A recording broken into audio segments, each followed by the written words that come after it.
You are watching Access LaPorte County, Channel 97. Coming up next is July 11th, 2023 meeting of the Michiana Shores Town Council. You can find more information for this meeting by visiting www.accesslaportecounty.org. I will call the meeting to order and ask everyone to stand for the pledge, please. Okay. I pledge allegiance to the flag of the United States of America and to the republic for which it stands, one nation, under God, indivisible, with liberty and justice for all. Okay, thank you. Yes, Rick. We did have a death in the neighborhood in the last couple of weeks. Probably most people don't know her, but she's called Bubbles. Oh. What was her first name? Rhoda Farrell. Rhoda Farrell. She lived on Oakland, Yeah. just off Oakdale. And I think she was out in Arizona, but she was like 93. Yes. Thank you for letting us know. Yeah. Thank you. Yes. Yeah. Mary Blairy mentioned that to me. She sent me a notice about it. So thank you very much for bringing that up. Okay. Let us first. Where is my agenda here? What did I do with this? All right. We need to have an approval of the agenda. Let's do our roll call first. I'm sorry, Joe. Do the roll call, please. President Diane Dumbriz. Present. Vice President Michael Martinez. Present. Ralph Fox. Present. Sam Paxton. Present. Rich Young. We have everybody in person. The first time this year has been. I don't know. We've always had someone absent. There we go. And myself, I'm here. Attorney Brad Adamski. Fire Chief Gary Bendix. Present. Okay, Police Chief Mark Swinstead. Present online. Zoom. He's virtual. Okay. Let's go to Park Board President Gene Paxton. Is that virtual? Oh, you want her here. Okay. BPA President Matt Bowen, he's absent. Building Commissioner Code Enforcement Officer Deb Chubb. Here. Floodplain Administrator Ray Dumbriz. Not here. And Plan Commission President Ralph Box, and we know you're here, you already said. Okay, website Samantha Arnold, absent. And Road Commissioner Bob Sikowski, you're here. Okay. Okay, thank you, Joan. Let's move on to adopting the meeting agenda.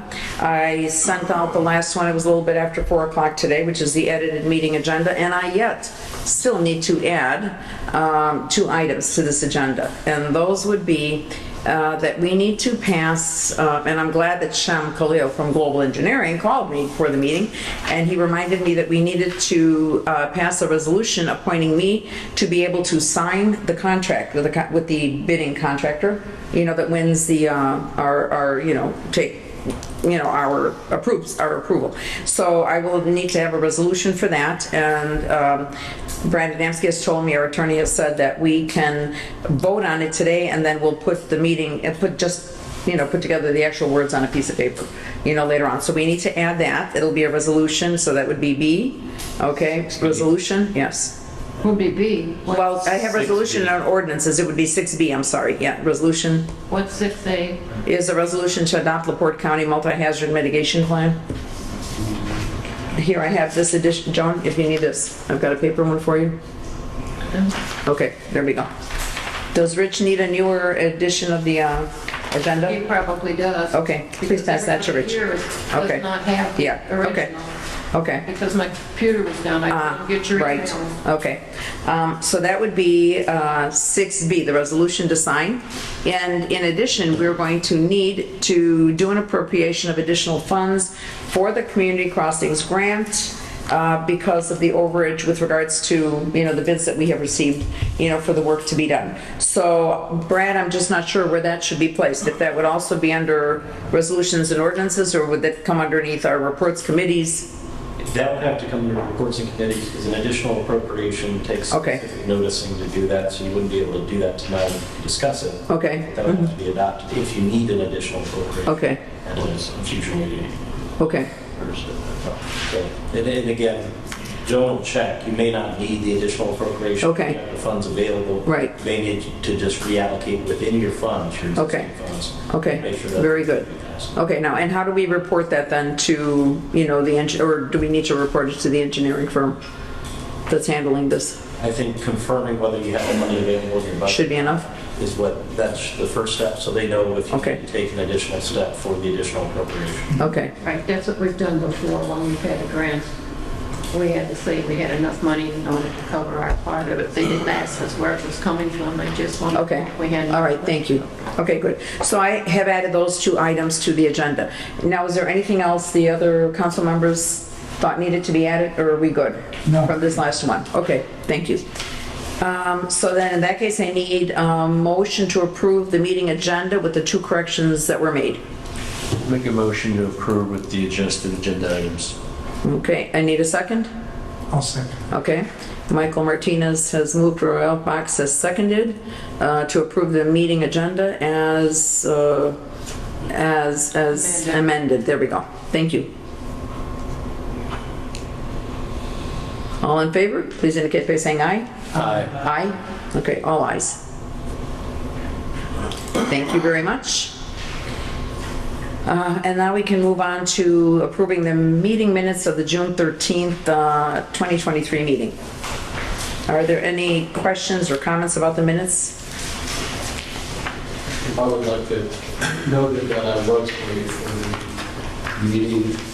Yeah, I was by Zoom, and Zoom was having technical difficulties, so I had to join when it was available. Okay.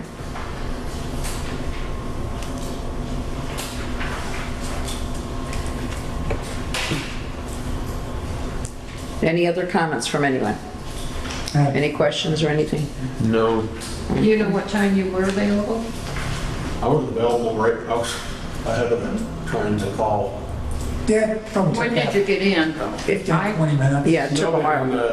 It's noted Okay. in the meeting notes that. Oh, okay, since it's in there, there's no problem. It's not a big deal, I just wanted. Good, okay.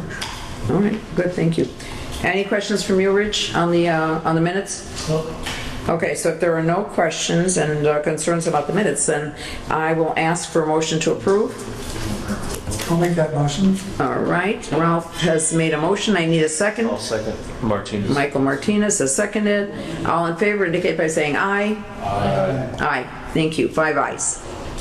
Okay, I have another one that's not on the agenda, that was one that was carried over from May 9th. We had to correct what Sam didn't like what I wrote about him, so he gave me what I should. Okay, And you don't have you have the copies of last month's. You should have it on your internet. Yeah. I couldn't make copies because we're down. okay, that's Did you fine. call out what was changed No, on there? the only thing that was changed was on the 3rd page. I think it's at the top of the 3rd page. I had in there that he was working on the ordinance, and he says, I wasn't working on the ordinance, I was working on the ordinance violation. Notice to abate violation form, right? Right. That's the only Okay. thing that was changed. Okay, Sam, do you see that on you, or do you need to see this here? Okay, you're good? All right, okay. Okay, so if no one else has any comments on this, then I will ask for a motion to approve the May 9th meeting minutes You should- as amended. Pardon? I was just going to mention, I did send it, so I don't know if you received it. It was probably around 1 o'clock. Okay, I didn't see, I don't remember, did everybody get it today? I sent both of them. Okay, all right, the first one I got, were they, Yeah, okay, June 13th. yeah, okay. All right, I need a motion to approve. So made. Okay, Rich Young, I need a second, please. I'll second. Oh, Sam started saying a second. Okay, thank you. All in favor indicate by saying aye. Okay. Who mentioned? Who made it? Rich Young Sam. moved and Sam seconded. Okay. Okay. Here we go. and I need signatures on the two Okay. I passed on, Okay. plus these two. Oh, okay, all right. Then we need, oh, let me sign, okay. We will move on to the reports from the committees, officers, clerk treasurer, so, Oh, no? no, I guess you do have. We do. Yeah, See any? Well, the first one we're gonna work with is gross payroll. oh, these are me, okay, I have to sign this. This one's just me. Okay.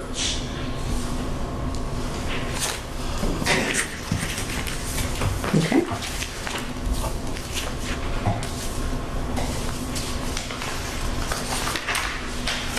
While you finish signing that, I'm going to go ahead and give you the figures on the gross payroll for June. Okay, thank you.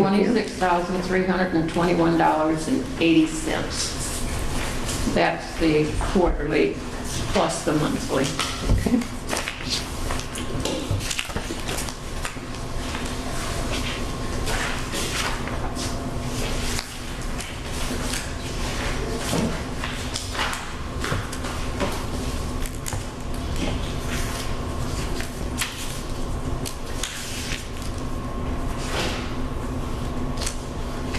Okay, I'm not sending all this data around. Some of this data is confidential, so I'm okay, giving you grand total. okay, You can look at it as you go through. okay, all right.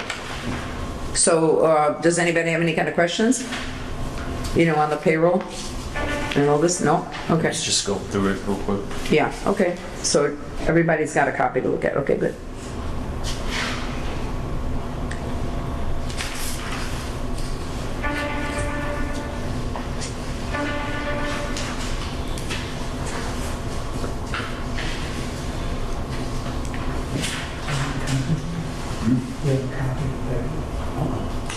Hey, Joe, this general insurance workman's comp, is that a policy? What is We're that? not working on that. We're working on the payroll. I gave you the figure for the payroll, and I don't, July 13th? I've not been putting these out for publication. Okay, But you can look at them as you're going through it if you want to. But this is the total payroll, it's $26,321.80. That's the whole quarter payroll and the monthly. Okay, so just so I'm clear, this You that I'm... didn't get a copy of it. Okay. okay, You didn't get a copy of this. Yes, You're gonna have okay. to look at this. okay, thank you. All right, I'll make a motion to approve the payroll. okay. All right, so this is, and what is the date? That just says payroll? Payroll for June 30th. Okay, payroll June 30th. Gross payroll. It's transferring from the payroll budget to the Okay, town budget, general budget. payroll 6:30. All right, I need a motion to approve. Ralph Box already did. Okay, and I need a second?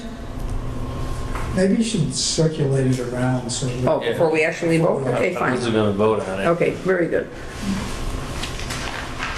I didn't give me an extra pen. That's okay, we're done. Nonetheless, it's something that I remember asking here. Okay, Might just let me just, pass are these both the same one? It's the same one, right? They're the Right? same. Okay, good. There's two here. Let me, This is for payroll tax. okay, And very that's, good. what is it? All right, okay. 2,000 and some dollars. Okay, here we go. So there's the second one to do. Okay, I see. This is one of two copies, so this is the same copy for you guys to review.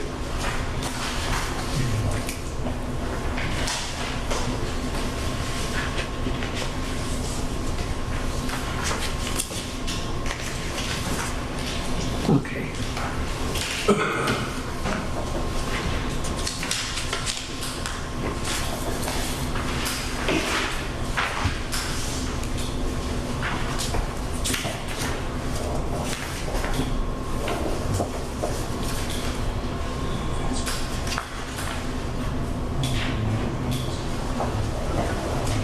Yeah, this is a copy. I'm looking through that. Here's June 30th. You don't have that one. Oh, okay. Oh, yes, I do. It's in there. I do. For signing it. Yeah, pass that along. Yes, you have to sign it. There's only two copies, You're yeah. going to approve it. If you don't approve it, then don't sign it. Okay.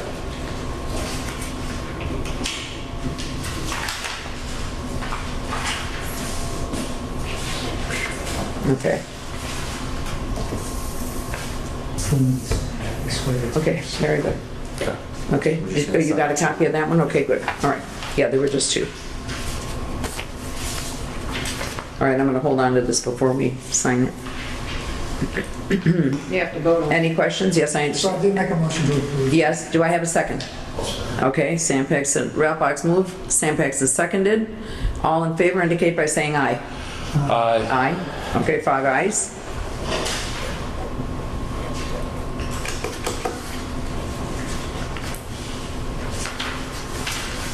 And you have payroll taxes. Yep. All right, now the second document was for the payroll taxes. Also dated June 30th, payroll taxes. Everybody had a chance to take a look at it? Or do you need an extra copy to look at here? June 30, 2023? Okay. Any questions on the payroll taxes? Okay. No questions? All right, then I need a motion to approve payroll taxes. Motion. Okay. Okay, so who was first? Okay, Rich Young first, Sam Paxton second. All in favor indicate by saying aye. Aye. Aye, 5 ayes. Motion has passed to approve the payroll taxes. Okay. Here, go ahead and sign these and I'll start moving and then I'll sign mine. Okay. Okay, Joan, go on with the others. Whatever you're ready with, okay? We have the June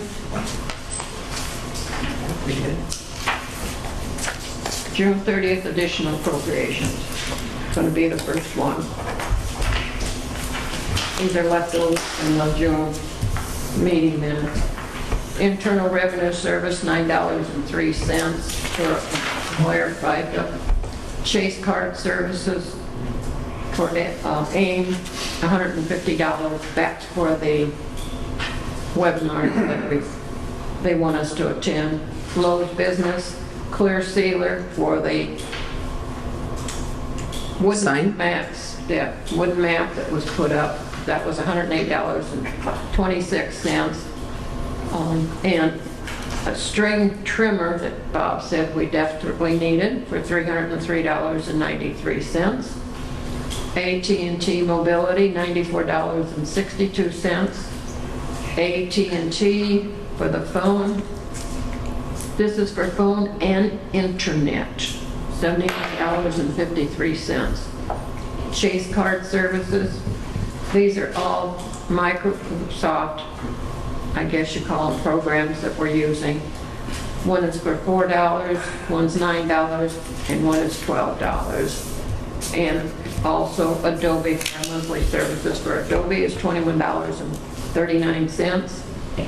Friedman and Associates for violations, I guess you call it, $270. NIPSCO, electric for the garage, $54.18. Electric for the street lights, $16.52. And for heat in the garage, I guess we really should go gas. That's the only thing we got though, is the heat. $70.62 comes to $1,203.08, and you should have a copy of that. Okay, just passed them out tonight. All right. Does anyone have any kind of questions or concerns? No, make a motion to approve those expenses. Okay. Second. All right. Ralph Box moves to approve. Michael Martinez seconded. All in favor indicate by saying aye. Aye. 5 ayes. Motion has passed to approve the June 30th additional vouchers.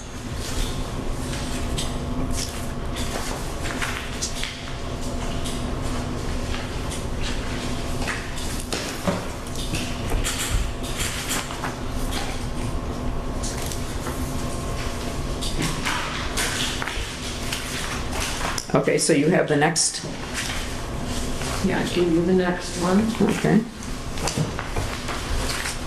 And this one's a little lengthy. Town of Long Beach for police protection, $5,174. Michiana Shores Volunteer Fire Department for rental of the hull, $105.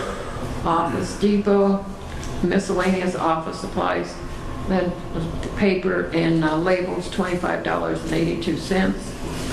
Dinah Dumfries for the MS4 training, $272.49. And by the way, you're gonna have to come in and sign some forms, Okay. but I put it on here anyway. Republic Services, $4,659.72 for the refuse collection. Department of Water for Kincaid Park, $9.36. Mick Wolf for the grounds, removing a grill and concrete and purchase dirt and seed to fix the bare spots in the park, $225. Fertilizer for both parks, $180. Cleanup after the storm of June 25th, both parks, $300. Premier Group LLC, that's our insurance. One is for data compromise, similar to cybersecurity, $404. For the auto renewal, that's for covering our trucks, $443. I'm sorry, $4,443. Premier Group for crime renewal, $100. For the inland marine renewal, $686. Liability renewal, $1,641. Workman's comp, $1,333. And we go back to Mick Wolf. I don't know why this thing separates them, but it does. This is for mowing, May 8th to July 7th, $1,125. Brenda Heckman, $67.50 for travel back and forth to the bank and post office. And this is another one they split. Dinah Dumbriez, that's for the travel, $235. And for the Michiana Shores Volunteer Fire Department, $3,683.16 for fire protection. Department of Waterworks, $9.36 for water in the garage. And that gives us a grand total of $26,383.41. Okay. Any questions, concerns? So just back to my original question, Joan, this workman's comp is just a policy renewal fee? Mm-hmm. Okay. These are all renewal fees. What is inland marine Yes, what is that?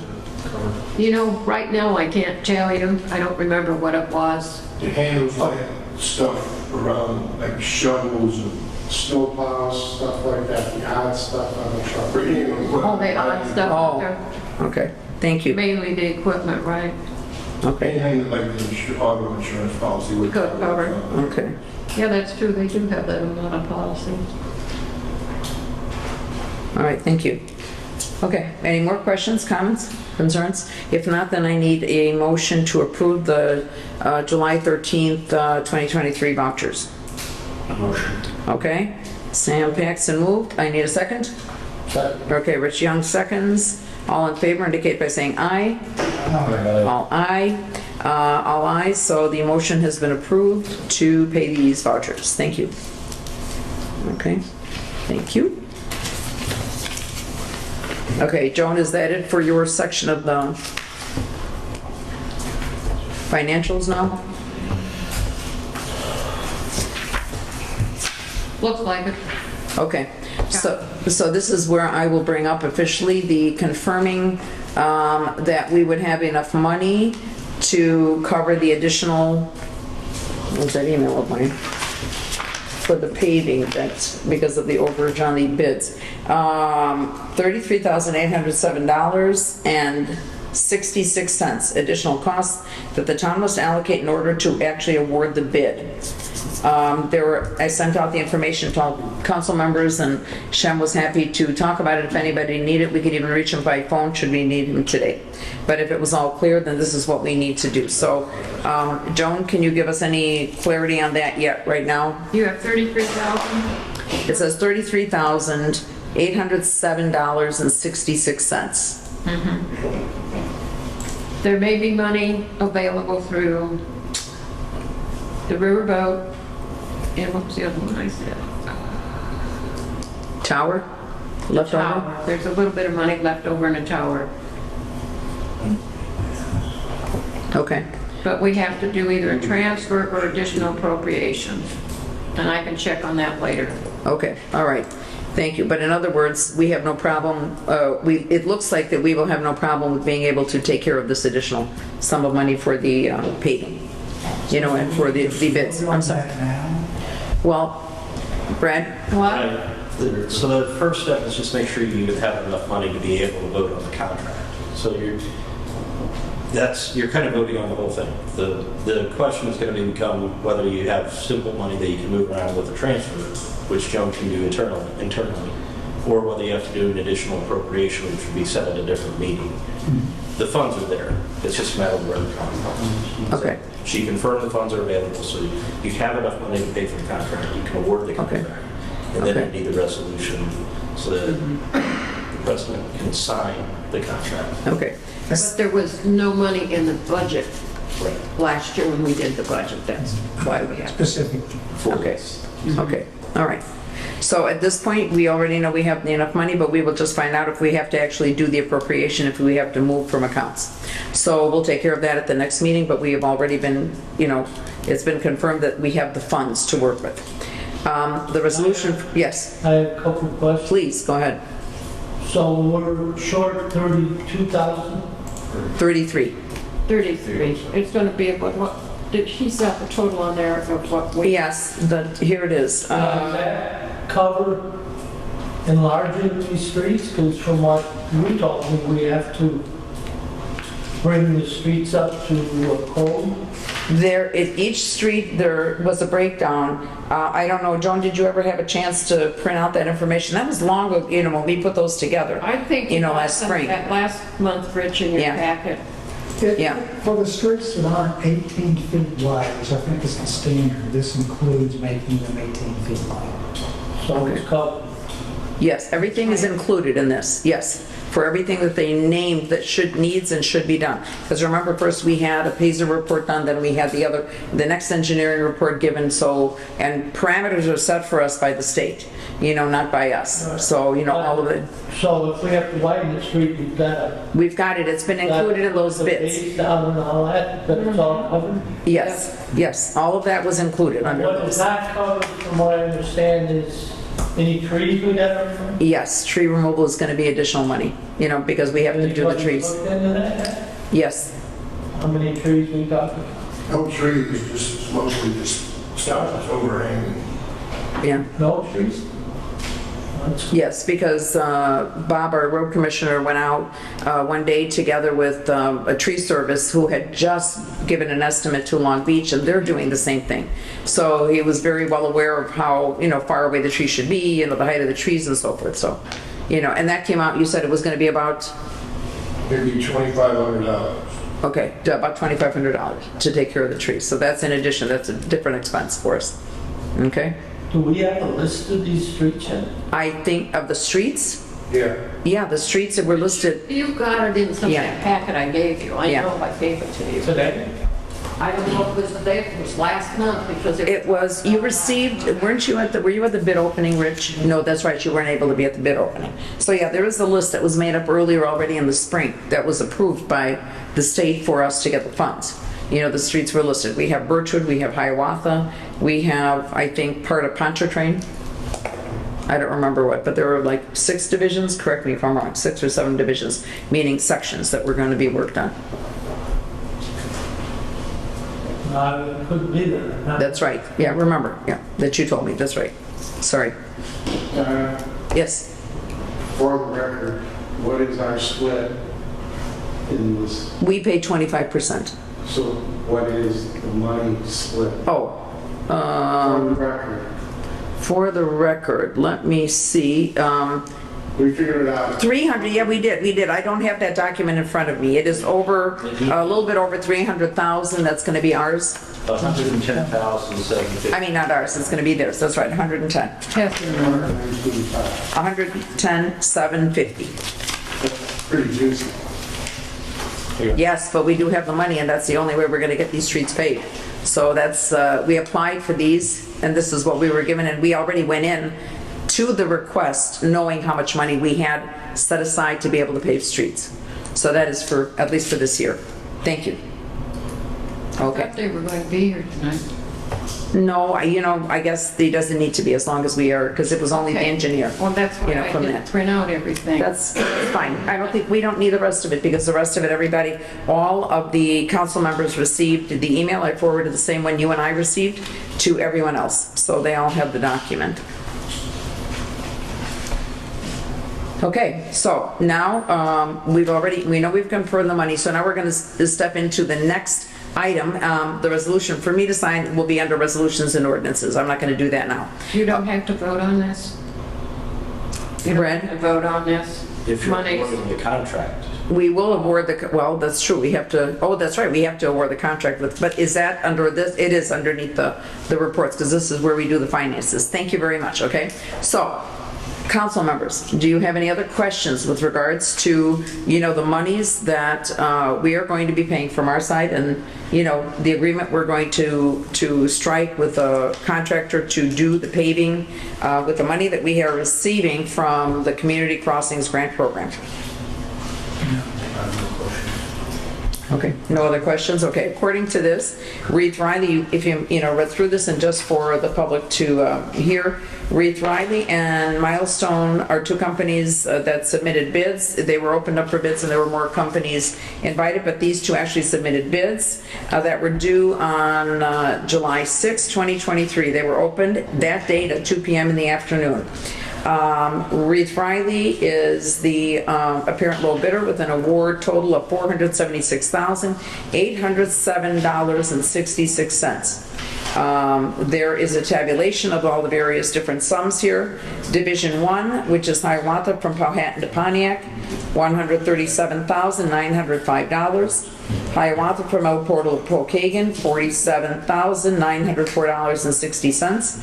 Pontchartrain from Shadow to Parkside, $56,322.06. Powhatan from Shadow to Parkside, $87,249.44. Birchwood from Meadow to Oakdale, $103,409.72.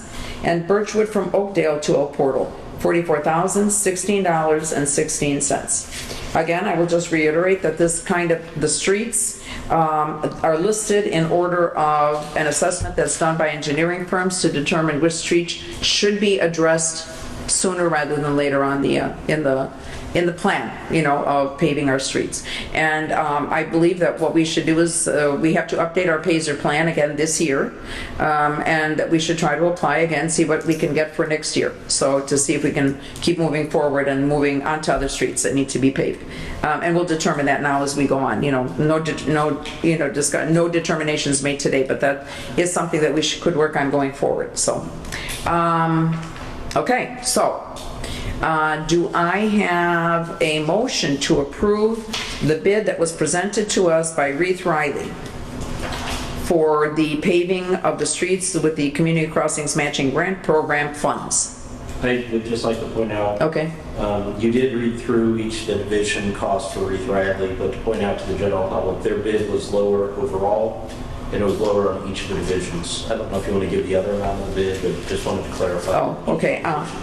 They were Yes, we do have the total for the other company, total for Reith Riley was $476,807.66.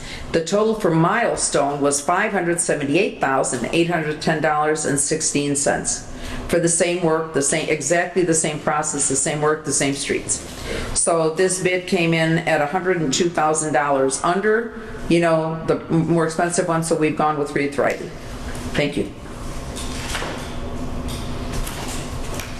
If there are no more questions, I need someone to make a motion to approve this, Reith Riley's bid to complete the work. I'll make that motion.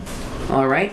Ralph Box has moved. We can continue the work. Okay, Sam Pax. Oh, all right. Seconded. Thank you. I'm sorry. All right. All in favor, please indicate by saying aye.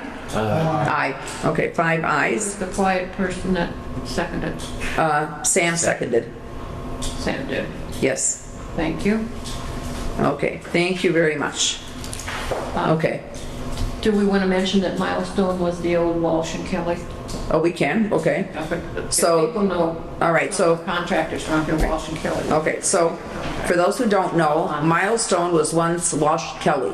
This is I don't know how they have reimagined themselves, because I don't know much history on the company, but they are now called Milestone. Okay. Thank you all on that part. So as soon as Joan, if you're ready, I'm going to move on to the I'm ready. to the resolution, okay? Now, council members, you will see that I had sent you a resolution for that has to do with the Town of Michiana Shores adopting the LaPorte County Multi-Hazard Mitigation Plan. Okay, so this is like a no option, kind of a thing. So all we have to do is pass a resolution that we have agreed to do this. Brett, should we read this out loud, the resolution to everybody? Or is that not necessary? It depends on the board's discretion if you want to read it by title. Okay. I'm okay with reading by title. Okay, so I just read the title, I can repeat it, but Joan, I need to have a resolution number. Do you know what that would be? If you give the material earlier, I don't know what it would. Okay, all right, but you didn't I see. don't even have a copy of it. Oh, well, here we go. I'll give you my copy to look at now if you would like, but as soon as I read this. But it was also in the materials that I sent out today, and you got this from, I made the one with Michiana Shores in it, but this is all that information that I think Fran Tibbet had sent to us. Okay, and I forwarded all of that again this morning. Pardon? Can I ask a question about this? Sure. Has anyone gone through the 93 pages? Oh, I thought it was 102. County mitigation plan, and when we sign this, are we signing up to commit to doing all of this? Well, pretty much that we will follow any and all of those things. So our ordinances, including the ordinance that we passed last fall with regards to the floodplain management, covers a lot of information that comes under this. This is part of FEMA's. This comes through FEMA to us, that we have to do this, but LaPorte County is covering this. So yes, we are basically responsible for making sure that all of this is done right. So, which is why, we approach people and speak with them about any kind of improvements, any changes they do at their homes, specifically those who are in any areas that are within reach of the floodway and the floodplain of our right ditch. So that makes things sometimes dicey for us to do, and sometimes people don't understand that we're doing it because these are necessary measures that we have to take, and not just frivolous things that we're asking our residents to do. So I guess my question is still, Yes, we are. if you're committing to doing some of like the emergency disaster recovery, backup systems and all that, are we sure that by signing up for this, that we can fulfill this? I mean, I don't know this whole process. I'm saying, are we for sure ready to adopt it when we haven't really sliced and diced it? Well, I don't know, Brad, what you can add for us on this. It's a valid question you're making. Each board member, knowing what you're voting and signing up for, you should be familiar with the entire agreement to the extent that you can. Yes, well, I had read through it when we first got it in April. Received it in Yeah. April, but Yeah. never had any real Discussions. in-depth discussions. Timetable that we have to have. Well, according to the county, they wanted us to get this done already by the beginning of July. And I informed them that we only meet, like once a month, and our meeting would take place today on the 11th. So that this was the only time, that we'd be able to do this. So I had skimmed through it, and I understand some of those things are very, seem very onerous, but because we have such a small infrastructure here within the town of our own. We've got backups for our, in other words, for our office things. The fire department is hired, so the fire department handles their own, so as is the police department. So we really have very little that we handle and do because we have virtually almost no businesses here, within the town. So I think that this, granted, something can happen, potentially, maybe, but that we don't have any kind of a system, we don't have a septic system.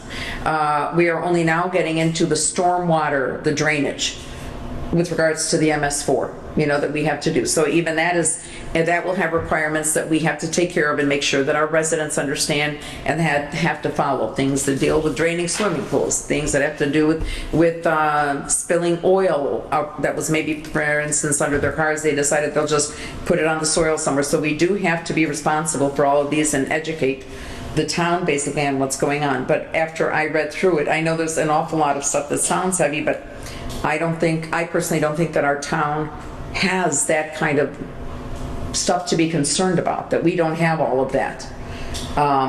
So I don't know if there are any other kind of comments from, anybody else. I don't have that 102 pages, because I think that document was actually, with the introductions, 102 pages to print off. I read that online.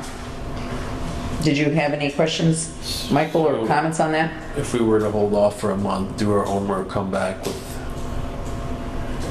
concerns, whatever, is there any impact of waiting another month?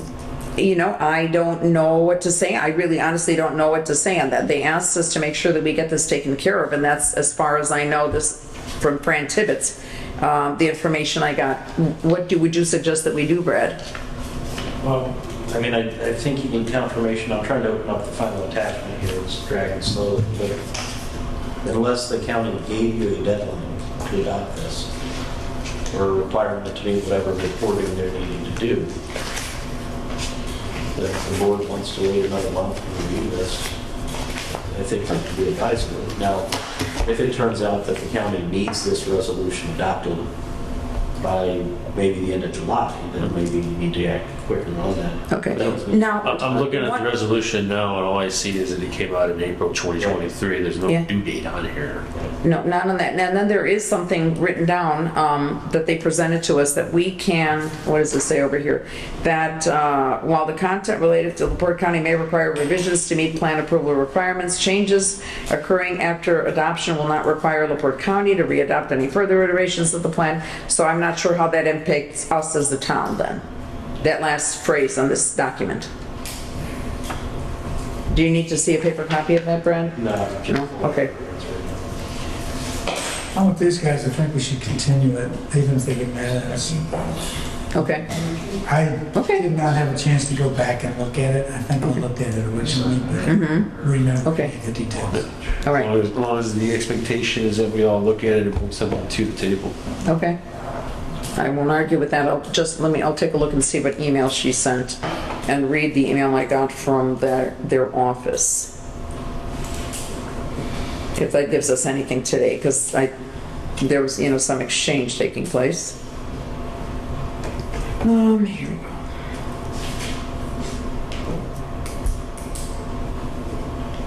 Okay.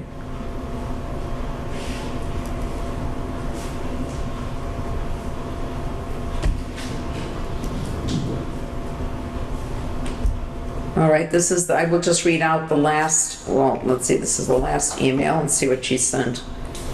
She sent anything. Okay, this is an email that she sent. Good morning, Dinah. Joan emailed you the updated mitigation plan and a sample copy of the resolution, which is something that I had shared earlier. The town of Michiana Shores just needs to present the updated plan to your board for their approval and adopted in the resolution. Once it is signed, I need a copy to email to Christopher Burke, who is doing, excuse me, a final preparation to send to FEMA for the final approval. Once this is completed, I will send every town and city in LaPorte County the final update. Any questions, please let me know. Respectfully, Fran Tibbett.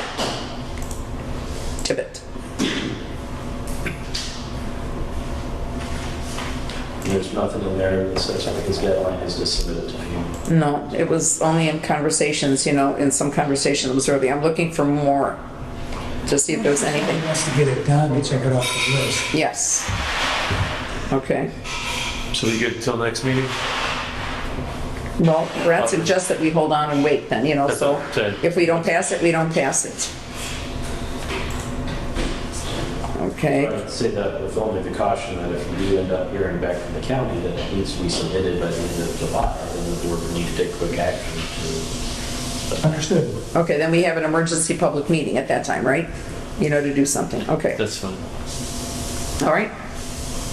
All right, so we will table this until next month then, so that we would have time unless there is something, unless we hear that we need to take care of this earlier. So we will discuss it again and put this on the agenda for next month, giving all of us enough time to reread the 102-page document. All right, thank you. Let's move on. Okay, now we need to pass the resolution, and I don't have it written up because this information I got from Shem before I came to the meeting now, is a resolution that the town council approves me as the town council president to sign the contract with the company that has won our, approval for the work to be done. Please wait. Pardon? I'll make that motion. Okay. And we'll put that together in the correct format, okay? And then have it prepared for signing, okay? So Ralph Box moves, I need a second on that. Sam Paxton seconds. Any other questions? I didn't even ask your comments or questions on that. You're okay with my signing it? Yeah, it's fine. Okay. During the formal document. Yes. Yeah.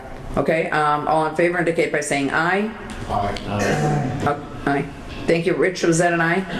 Yeah. Okay, thank you very much. Okay.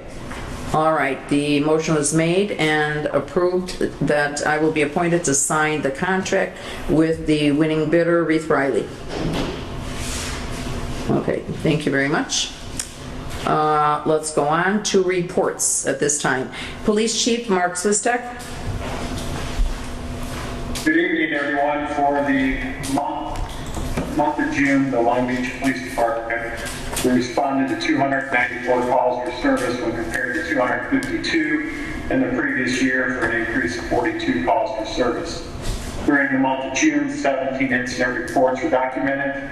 A total of 13 individuals were arrested, 1 felony arrest for vehicle pursuit, 10 misdemeanor arrests, 1 for possession of marijuana with a stolen gun, a warrant arrest for criminal trespassing, 4 individuals were arrested related to traffic offenses, and 4 additional arrests related to operating while intoxicated.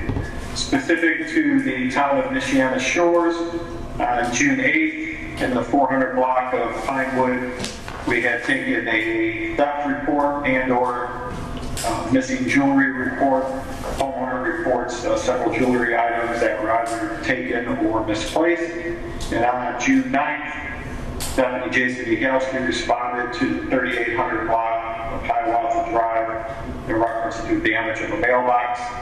During his investigation, it was determined that a vehicle struck the mailbox and a utility pole near the residence. The suspect vehicle had fled the scene and more than likely had occurred the night previous. No suspect information at the time. Other than that, it was a busy month for us and nothing major to pass along. Okay, thank you very much. Well, All right, Fire Chief Gary Bendix. For the month of June, we spent 167.25 hours. During the month, we had 4 training, 2 training sessions, general meeting and a business meeting. We had 13 calls for attention. 9 of them were for alarm calls. I don't know if people aren't changing their batteries or what. At one place we went 3 times, so there's an issue there. We only had 3 calls in Michiana Shores. 1 was a burning violation on Pinewood. Hiawatha, we had medical call, and then El Portal with trees and wires down. Other than that, it's quiet. I think a lot of people have gone back home because of COVID, so we're not so busy with medical calls out here. Okay, good. So that's a good thing. I think we're up to 61 of them this year. Well, we're still on average par. Yeah. But we'll see. It's been kind of slow. Okay, all right. Which is good. Good to hear. Thank you very much. Thank you. Thank you. I just wanted to bring something up, and I should have asked. Chief, are you still on? Police Chief Swistek? yes, I am. Okay, good. Thank you very much. I'm going to insert something here now because I'm not sure whether you can stay with us through the whole meeting or not. And it was, I had received, I guess, a communication from one of our residents who's down on Michiana Drive closer to the lake. And he was making, he was very concerned, he said, about, people speeding down the hill. Very often people ignoring the stop sign that's on the hill, either, at the side I guess, to turn down towards the Michigan side. I'm not sure what other stop sign. He also complained about, of course, that there are people on bikes who are not paying any attention, people on golf carts, children driving golf carts on the streets. So I would just ask that you continue to ask your officers to please pay attention to these things. And I know I myself have seen children driving their golf carts, this year, but because I'm not an officer, I didn't chase them down, and stop them, and they zipped past much faster than I could run anyway. So anyway, but just FYI, thank you, for the stuff that you're doing already, but if you could give them a reminder about this on that particular section, I guess, of the road. I will, and it's all great information. I appreciate you sharing it. Just in the past week, we have arrested 2 individuals for operating golf carts while intoxicated. One of them was operating a golf cart while intoxicated with their children on the golf cart. It's stop 19 on Lakeshore Drive, and we actually arrested the father. So we are cracking down on that, and I would share the concern that some think that you can operate a golf cart while consuming alcohol, and that is not correct. You should not be operating a golf cart after consuming alcoholic beverages. Okay, thank you very much. Okay. You're welcome. Okay, let's move on with the other reports. Building Commissioner, Deb Chubb. So I emailed the report, and maybe all copies. So we did have quite a few permits issued since the last meeting. As to unresolved staff work orders, litigation is still pending at 3602 actually. But there was a status hearing that's been continued to August 4th. Someone, 3621, someone has reached out to the property owner to try to resolve that issue, which is great because we did not have any contact with them for a long time. No more stop work orders have been issued in June. Let's see, we did issue 2 notices of abatement, and we'll be following up with that. And as to the BZA, no petitions were presented at the last meeting. Next meeting is in August 24th. Okay, thank you. Now, under notices of abatement, it says one of them, delivery not complete at 3700 Oakdale.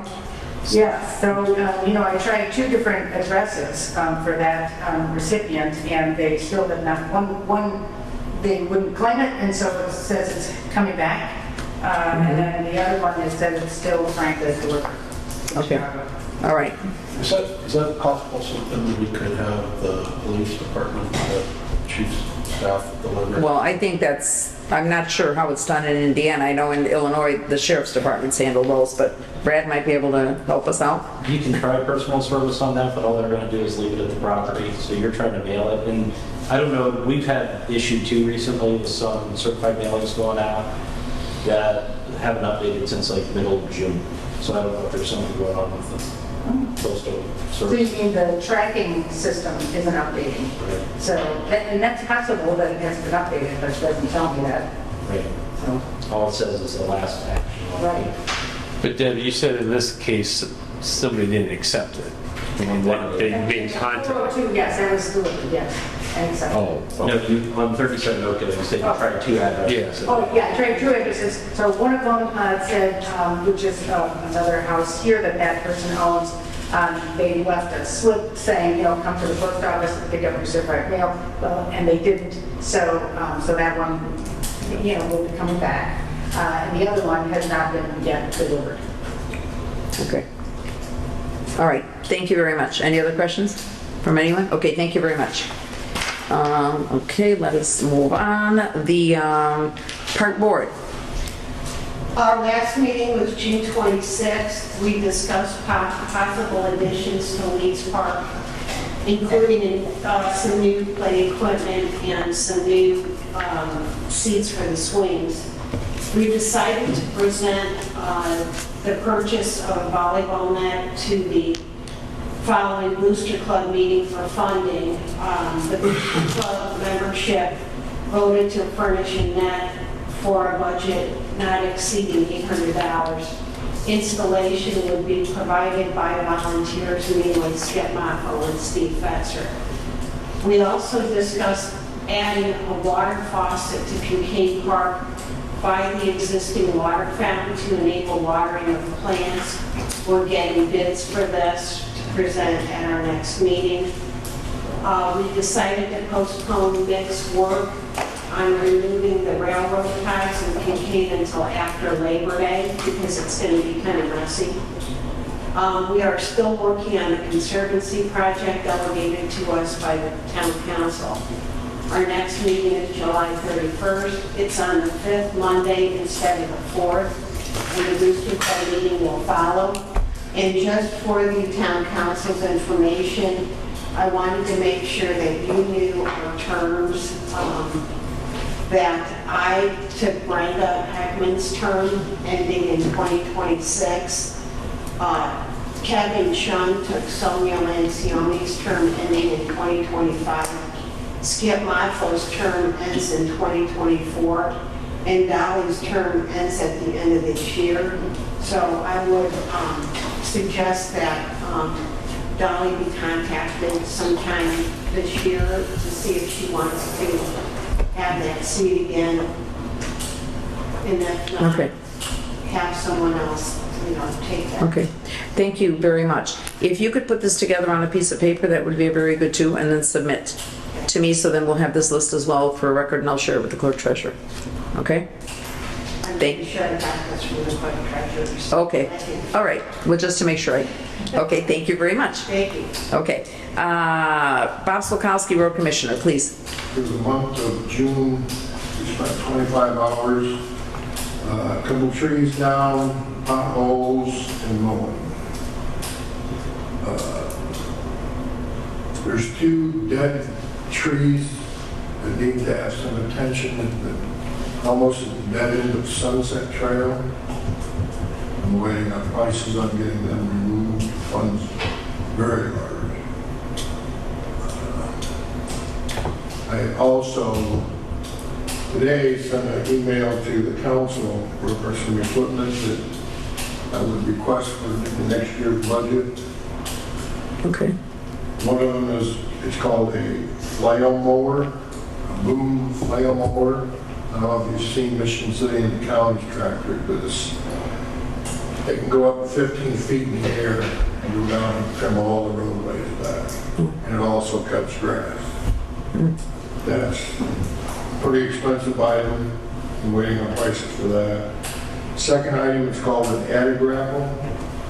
What that does is the bucket on the tractor, this thing gets mounted to the tractor bucket and it comes down, it's got claws on it, comes down so we can pick up trees and debris and stuff that come in the road and clean it out a lot easier. And the third thing, which is the least expensive, which is under $100, is a set of forks to mount onto the bucket of the tractor also. We've been getting a lot of equipment and stuff in it that has skids on it, and we don't have any way to move it around without the skid or the forks. Okay, Can we have that written up for the budget? Yeah. And then, we have an email and we will share that, okay, for the working on the budget. Thank you. Bob, with the grappling hooks, would that allow you to place the fallen tree limbs and trees Yes, further off the street? yes. If we had a place to put them, Yeah. we could actually even take them there, but that's the problem. Okay. Oh, That example thing, it's under 3,000, I think, and in terms of first, second, and third, are these all ranked in priority, Bob, or are these all pretty much? No, Okay. the boom boom would probably be the priority. We wouldn't have to spend the money we have to spend to get the trees trimmed for the paving if we had the boom boom. So, The second, the thing you can watch. yeah, YouTube. You guys don't know what a boom mower is, but if you look at the YouTube thing I sent, we want Yeah. email, it's self-explanatory. okay. But then he's gonna get a quote to Joan. Well, yeah, Bob is going to collect some information and he will submit it to the town council and to Joe. And then we'll be able to look at it on, with regards to the budget. Okay? Thank you very much. Plan Commission. We didn't have any permits to review at the last meeting, we just had some basic discussion. Nothing was approved. Okay, thank you. There's nothing from the BZA. White Ditch Drainage Board, no meeting took place this month because everybody's over at the LaPorte County Fair. So nothing to report on this. And then Samantha has not sent anything else out to me, like any kind of news, except everybody within the last month should have received, those who've signed up, should have received the little news brief that she sends out via the internet to anybody who's on the list. So that gave a lot of information for the summer things, and she brought up things like golf carts and such, so. And the fires, I believe she included, something about the burning, on that as well, which is an issue for us. Okay, NERC will have a meeting on the 20th of this month. There will be an environmental group meeting on, I think it's August, it's the first week of August, I don't remember which day it is, the 3rd or the 4th, something like this that's going to take place. I will be attending both of those. So there's no other news on that. However, Deb actually forwarded to me some information that is generated within NERC, and I actually went through all of my emails and I didn't find anything among the stuff that I usually get from them. And this has to do with a program that's called Community Trees. And we actually apply for, the town is able to apply for trees that they would provide to us, but we have to come up with ideas of who would help to plant them and to learn a little bit about actually taking care of all of these trees. And they ask that we do a match on the cost of these trees, but the match that they ask for is in physical labor, basically, that we could do that, who is volunteering to do something. So I personally think that it would be a good idea because we have trees, so many trees that have come down, that we can apply for a minimum of 10 trees, I think, to 50 trees. And mind you, these will be small trees, to begin with, but at least, we could start repopulating our forest here. I'm not sure, Deb, do you know? Yeah. So they're small, and they would, and they are free then to us. So, granted, I go through my yard, I can offer a couple of oaks probably, that have been growing that I will not keep, but. Those are easy to plant. Pardon? Those are easy to plant. Yeah. So anyway, this is a program I think that we should try, and get something from. So I've downloaded their, application and stuff, and I think we should work. So if there are any volunteers here who want to help work with planting trees, come this fall, because it's the fall program, then please let us know. Contact us via the email, the town's website, send us an email, give us a call, a text, or whatever. And of course, anybody here is welcome to help too. So, okay.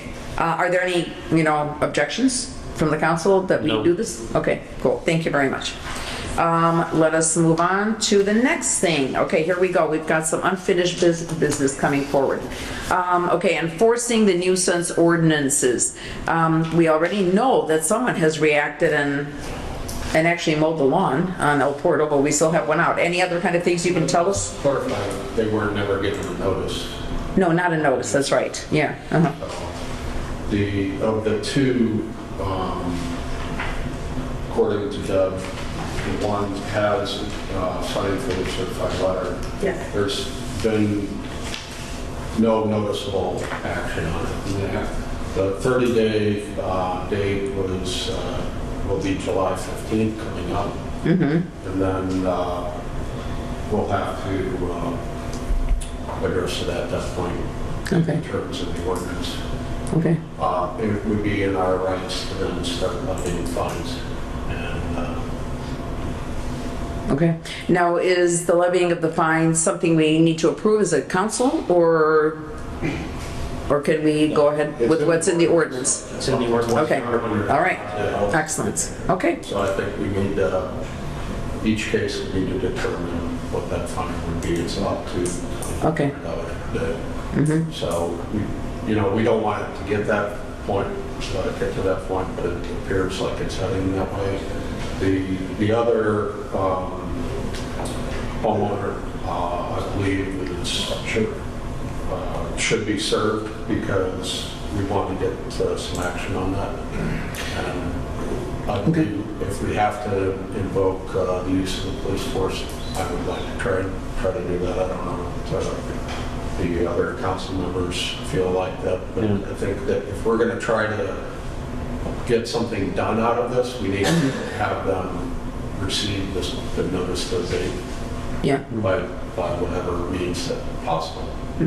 That gives us the lever to then start acting and following the ordinance to get some movement. Yeah, okay. Rather than later. The issue of personal service isn't necessarily a technical issue, it's a practical issue. I mean, they can certainly go to the property if the person's not there and they simply leave it on site. You haven't perfected service at that point, but have you really got their attention? Okay. All right. That's helpful to know. Okay.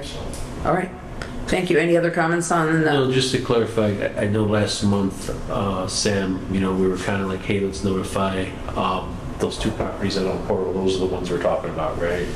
We're kind of in agreement. We wanted to contact them first before we. Yeah, and I think there was some. There was, I sent a note to each one of those, the addresses, that I had on file. So, the one house at 406, they have, I didn't get a response to it, but the lawn was mowed today, I think. I was going to say, I know we kind of held off on your initial push. Yeah. But it's been a month and if nothing's been done, we're reserving those. Yeah. So the other home on El Portal, 4, Okay. I still think we need kind of a decision Okay. to, it would be my vote to file a nuisance abatement. Okay. Because of the circumstances around the homeowner. It's the only way that the town is going to have leverage because the homeowner is unable to take care of the property. We all know the circumstances. So we're going to have to do it ourselves. And while it's a small home, it's a small yard, it's going to have to be done and we're going to incur costs. The way to recoup those costs would be to follow the guidelines set forth In the ordinance, okay. to be able to file for judgment against the homeowner. Okay. So that at that time, when the hot property does sell, then we have the ability to collect Okay. Okay. funds that we don't know how many years it's going to go on. All right. So does someone want to make a motion that property be, Notice to abate? be sent that notice to abate at this time? I'll make a motion to send a notice to abate to 404 El Portal. 404 El. Okay, then do we have a second? A second. Oh, you do? Okay, Sam Paxton. Okay, seconds. All in favor indicate by saying aye. Aye. Aye. Okay. Thank you. All right. Now there's a question about some of those things. I think there was a little bit under, Deb's report. But how about enforcing the fines for those who, have violated the short-term rental permits and or rental, abilities and other ordinances? One person is Peter Cummins. That has been taking place for a number of years now, and I don't know where we at with regards to his property. The next is the bank's property. We did hear about that, and I guess Deb is going to be working with them because they have finally approached the town about taking care of that. Deb and I did talk about that one, and so that no matter what takes place with regards to other things going forward, they are not given any kind of permits for anything until they pay their fines. And then there was a question about a new driveway that is, the driveway that was in the floodway at 103 El Portal. And that was done without any kind of initial permission from the DNR, Indiana DNR, because they were putting down different kind of, stones and rock, and we did go to them. Now, I believe they were already issued the fine. Yes. That's true. Now, and they were told that they would have to pay this to the town. Yes. Correct? Joan, do you have any idea whether that check ever came in from them? Nope. Okay, they're 103 El Portal, TPR Shores LLC is listed as the owner. What was the fine amount? It was like $100. I thought it was a $1,000 fine. No, wasn't it larger? It was that much. Okay. I didn't want to. All right, well, maybe, So Joan, you're saying that that they didn't pay it, or you don't know if they paid it? I'd have to check to see if they paid it. I don't keep track of all that in the spring. well, just fines that would have come in. If you could check that. Does that solve the problem?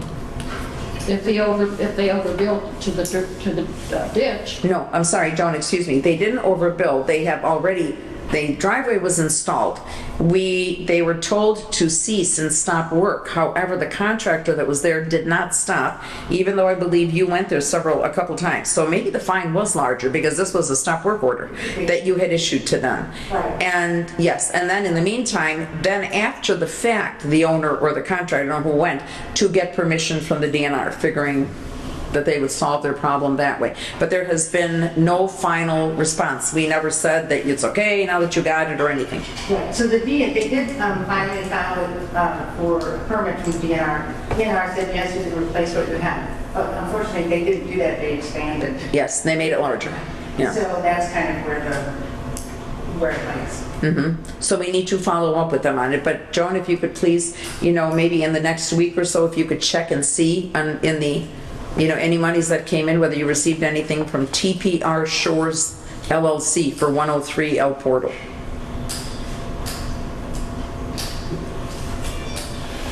Okay, and then I believe, I mentioned to Brad about the Peter Cummins. Is that letter out to them yet? We did prepare a cease and desist letter after Deb confirmed last week that they are still advertising and likely still running. I didn't have staff in today, so I don't know that the letter went out today. I Okay. prepared. Okay. I guess the question for the board is how long do you want me to wait if they don't respond to a simple not a simple cease and desist letter. I mean, it is coming from council. Okay. But do we wait till the next meeting? Do you want me to take action come 2 weeks from now? What's the typical lead Yeah, time? what's typical? 2 weeks at least. There you go. All right, then let's do 2 that. weeks would put us right about the end of the month. Okay, excellent. Let's do that then.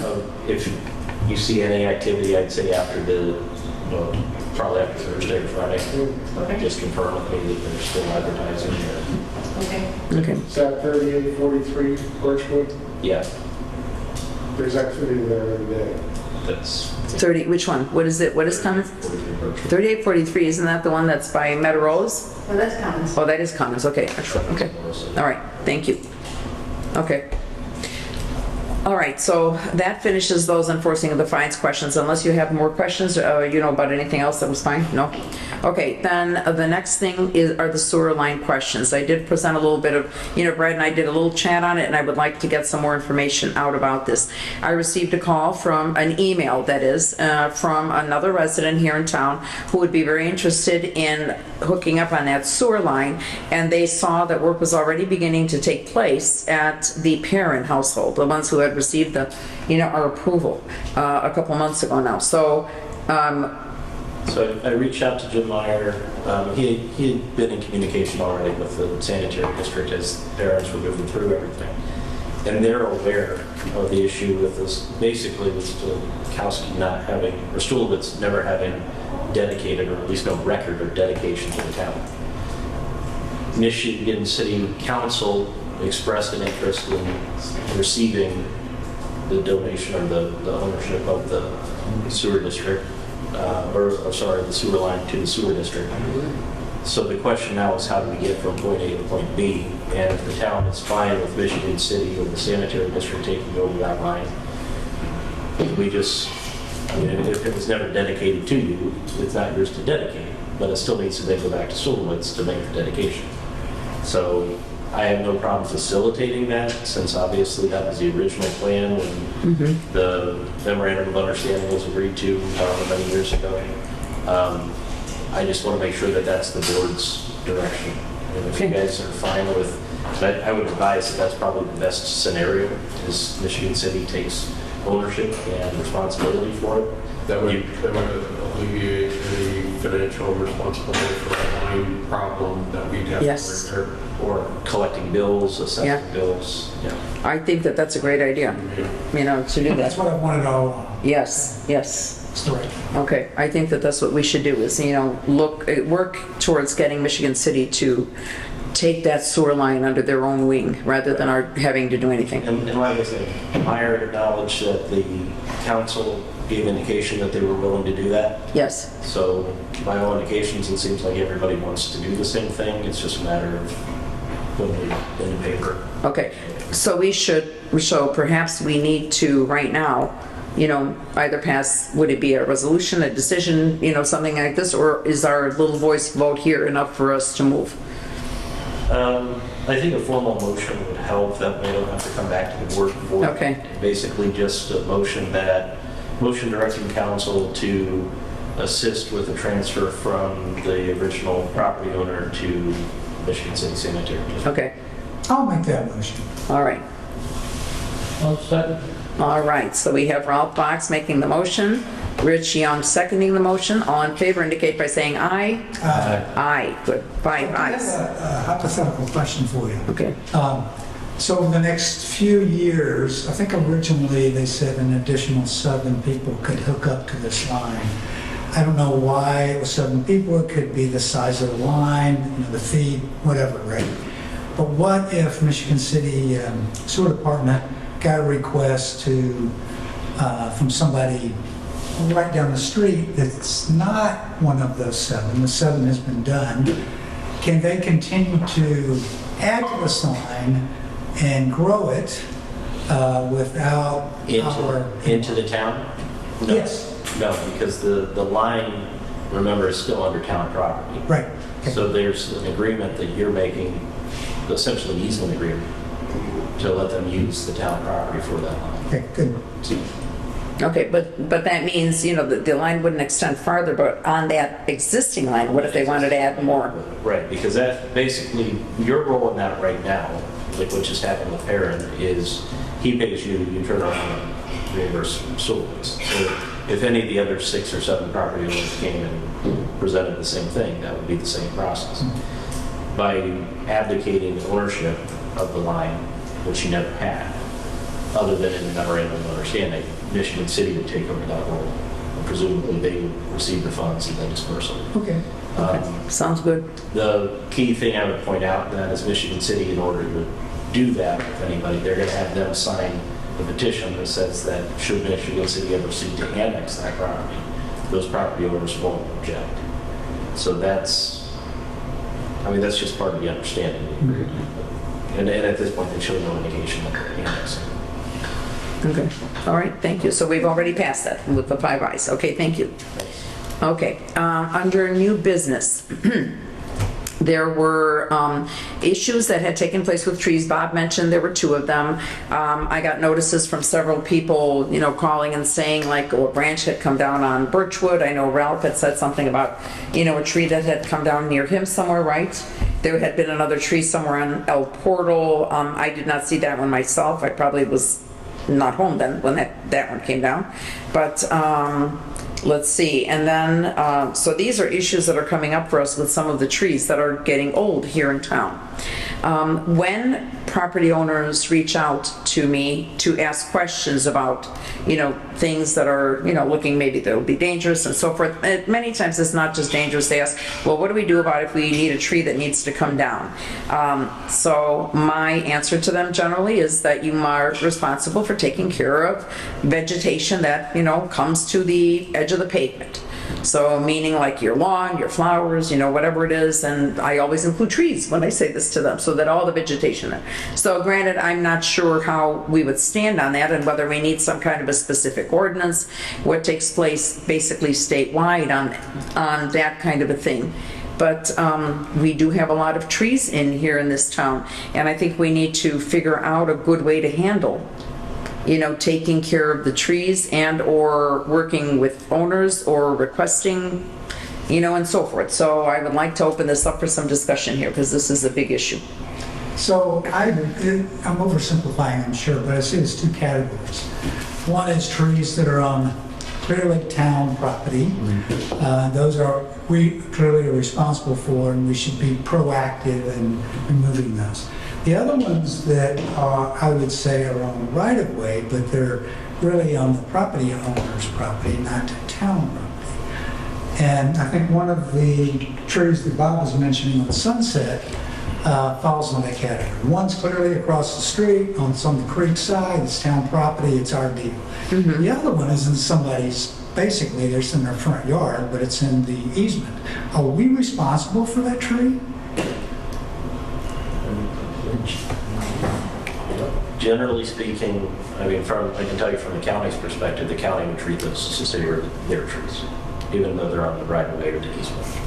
So the county would, if there's a dead tree, remove it at the county's expense.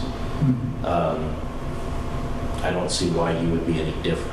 I don't know that your ordinance says anything different. So, Now, an issue here for us in our town is that we are so small and our budget, right. is nowhere near a budget that, the county would have for handling any kind of vegetation, like that, so. The easement is you have the right to that property. Well, as does the electric company and Yeah. whatever, the gas, everybody. And even if the county were to come in and do something, right, everybody gets to do something on there. Mick, you were gonna say something. Which, with 30 years on the Michigan City Tree Board and dealing with these issues, the property owner's rights go basically straight up in the air. For an act of God, a tree, say on their property, falls across the street, it fell across the property line, okay, over the easement and in the street. It unfortunately becomes the municipality's problem, okay? That has been upheld in courts of law, the insurance companies. But the opposite happens too. If a tree on our easement or our town property falls into the private property domain, it's their problem. So that's where the two... With the exception on a known dead or deceased. Yes, but at that point in time, that's when the property owner or our insurance company notices property owners that they have, either there is a obvious defect in the tree, being a dead branch of some sort or another, or the imminent of it going to fall. It's something that can be, readily, taken care of, but there is a 60-day, compliance after you're served notice via, certified mail. So that's how that can be taken care of before the liability is then put on to the opposing party. That is something that the attorney can look up because it has been ruled on cases. Yeah, I mean, the act of God component with a healthy tree, if it falls, you're right. The property owner who receives the fallen tree, whether it's their car or the house, their insurance is ultimately responsible for that. Where the burden shifts or where the responsibility shifts is where they're on notice or that they're aware that the tree is dead, diseased, or likely to fall. Then if it falls on your neighbor's property, it's still responsible. Is that on common property or on? 100% on town property. The easement is town property shared With the we're still liable for, but once it crosses that line, there's very few trees. Well, you can't say that now, we're in a very rural environment, more in the urban environment. There's trees very rarely in that easement that we're talking about, that aren't maintained. Our trees aren't maintained around here, so once we start maintaining it, we take on liability, which we don't want to do that. We have too many, we would really be putting our butts out there in the wind. Brad, any kind of suggestions? It's fortunately, when one crosses the road, we're going to be stuck picking it up, and that's kind of, we have to look into budgetary items to cover those costs. Okay, thank you, Mick. Okay. Yeah, I mean, short of doing a study and identifying trees that exist on the easements and getting an idea, I mean, and again, in a rural area like this where you've never really enforced, a lot of places will not allow trees on the easement area, right? And they're removed before it ever becomes an issue. Yeah. Unless it's a specific tree lawn, and then of course they're assuming some liability and responsibility for healthy trees. So then you've never enforced and never... You're still letting people build or put trees on that Yeah, I mean, you could compare to other communities around you. I know Beverly Shores, so I want to say, I don't know if Long Beach has a tree ordinance. Beverly Shores definitely does. Okay, all right, so we need to look into that. And it could run the whole gamut. I mean, some places make it very difficult to even remove trees from a private lot. But I think you're going the opposite direction of that. You're looking for hazardous trees, nuisance trees. Okay, so this is something that we, I mean, we're gonna have to make some kind of a decision. We know the tree that is specifically on the town property, that's behind that hydrant over there on 329 Sunset, that is a town tree. So that one, we are responsible for. The one that's pretty much across the street, a little bit kitty corner, is the one that is maybe iffy. It's, you know, we don't know where the center of the road is over there, so how far, you know, we would literally have to probably measure where the center of the road is, and then to see where it goes for the Well, you know. I mean, it's I could be wrong, it's 6 feet off of the road. And the reason I know is I was standing there with a woman who had a tree fall in her driveway, and she was pointing out all the trees around her, potentially going to fall on her house. And that got me to thinking, if we take down something in the right of way, we are setting a precedent. And we need to we'll have to live with it. That was the reason I brought it up. Public for notice, like this one on the end of Sunset. Thank you, Mick. Hold on. The discussion right now is coming right over here, so you got to hold on to That's this. exactly what I was going to say. Yeah. I understand. So when you put on notice that a tree's dead or that it's a hazard, Yeah. you need to remove it. Well, especially, that was the one that's 329 Sunset. Okay, that one was for sure, you know, on that. But the question becomes with the one that was across the street, you know, that they noticed where, you know, the branch had come down. And is that on an easement or is that on town property? Right next to the road. It's about 6 feet off the road, I think they said, you know, off the edge of the pavement. So, but in our town, the easement isn't always, it's not like, for instance, it's an even 10 feet or 12 feet or whatever it is. There are places where the easement is 3 feet, and there are some places that it could be as big as 15 feet. So it's very irregular within our town. Drive is 30 feet. Pardon? Michiana Drive is 30 feet. Oh, there we go, okay. So it's even more, so that, you know, those are very all over town. I guess you'd have to walk around with, basically with surveys or something to be able to see exactly where. And I think there you almost got to do, no pun intended, a triage of trees. Yeah. You know, if there is a damage-inducing tree or a dying tree, it needs to be addressed. To be addressed, okay. If you've got a property owner that's calling you and putting you on notice about it, Yeah, or we're talking about it at a public meeting, yeah, where it's in the public record in July of 2023, if that tree falls down yeah, in September and hasn't been addressed, then you've got an issue.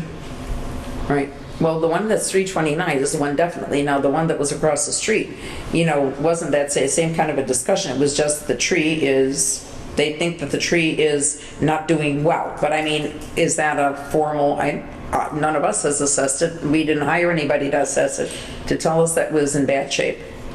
But I mean, that's one option you could have. If somebody brings a complaint, you could have arborists tell you that tree is healthy. And you've got covered there that you've at least investigated the tree. Or the alternative, they come out and say that tree is likely dying, Okay, and you know you need to remove we need to remove it. it. At some degree, it's a reasonable person standard, but obviously you're not expected to be experts in trees. You know, at some point, anybody can look at a tree and see if it's dead. Yeah. Right. If it's Right. But you know what looks like a dying tree to the layperson may actually be a healthy tree that just is not green for whatever that year. Right, not okay. recent. Okay. All right, so, gentlemen, any suggestions as to what we're doing? I mean, Question for Bob. I think, Bob, a couple of years ago, you and Nick tagged some trees that we thought about taking down on town property.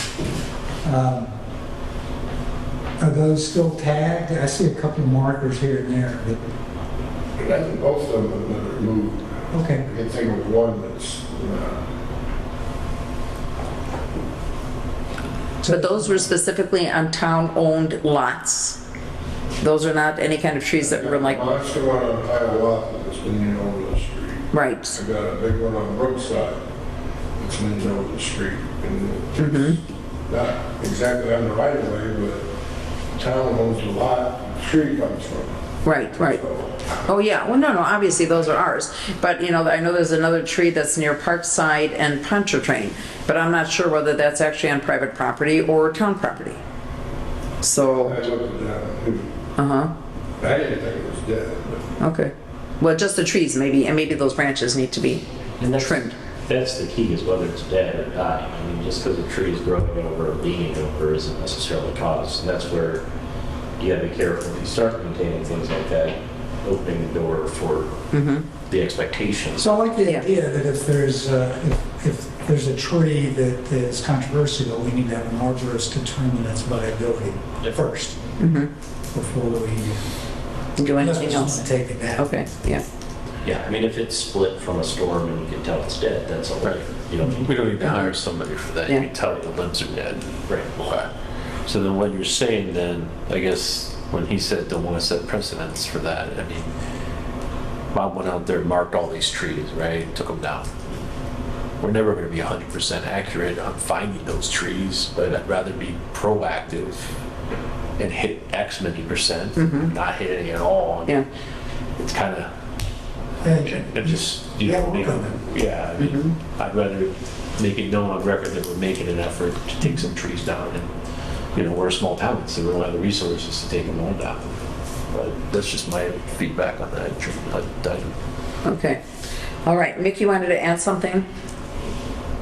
In the same case of the property lines going straight up, if there's a tree that is actually on private property, but it has a dead branch that is growing out over the street, we do have a duty as a town to abate that branch for the public welfare.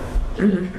Oh, yeah. So, I mean, you could try to ask that homeowner to deal with it, but to get it done quickly, it's probably best off that the town bears the consequences on something like that. Okay, well, this is something then that we are going to, we're going to have to put some stuff together, and to see how we approach it.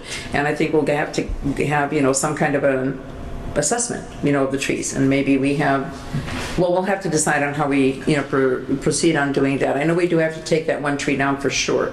The one that really is dead. I mean, it's gray now. So that's how dead it is. That will have to come down and then start taking a look at the others and figure out exactly how we're going to to do this. Among all these other things, where since I am talking about trees, one of the comments that I did get as well, when I spoke to addressed the chief with regards to things on Michiana Drive, I think it's Michiana and Sunset, not Michiana and Angle, where there are a couple of pine trees. Bob, you did some trimming one time, but they are literally on the street, so they definitely block the intersection rule. For the state, the county, whoever, I mean, it's got to be that, I forgot, 13 foot or something setback, something on the trees. They are right in the corner. And if a car comes on Sunset heading towards the northeast, they can't see who's coming down the hill. They would have to stay farther back or whatever. So I have had comments from residents in that area who have said, people who live on Sunset, people who live on Michiana Drive, who have said that the problem is when the golf carts come flying by and the bicyclists come flying by, plus a lot of children going up and down, especially, on the weekend times, that a car can come around and they'll never see them, as they're on that corner. So I think we need to do something about that particular tree. I know that I do have a project for myself that I want to drive around town and find all the corners where we have problems. But I think that I will start doing that as fast as I can. But that house and that corner, I think, needs to be addressed sooner rather than later. where is that, Donna? I believe it's the corner of Sunset. Shadow? Okay. No, Shadow comes out, is that Shadow? Not Sunset? Okay, Sunset, the block, 2 block, okay, the let's, other common shadow is across the bridge. oh my God, the woman's first name is Eleanor Elaine, who owns the property, the Yeah, I house. go out on that corner all the time, and you have to kind of inch out. Yeah. It helps to have a couple of people in the car. There's- Yeah, right, You don't somebody have to go looking, too far from her house to find another big violator. yeah, Okay. I mowed it down with the mower, and I stopped and talked to him twice. And I said, you need to trim that, because if I do it, you're not gonna like what it looks like. Yeah. Well, we've stated, yeah. Again, Okay, well, we've stated that in the newsletter numerous times, that, you know, if we barber it, it may not look as good as you like. So, okay, but I think with regards to that, I don't know how to approach that one would come out. That's not really a nuisance, it's a safety issue. It's one of our safety violates an ordinance. It's actually in an ordinance. And I think we are, then you know what, I'll get together with Deb and we have to put something together for that specific address and that thing, I think, right? Because it's an ordinance violation. So, you know, to have the owners either remove them, you know, replant them somewhere else, put them somewhere else in our town, in the park or whatever, not park, but you know, maybe in some of the areas where we've lost trees, whatever. So, okay.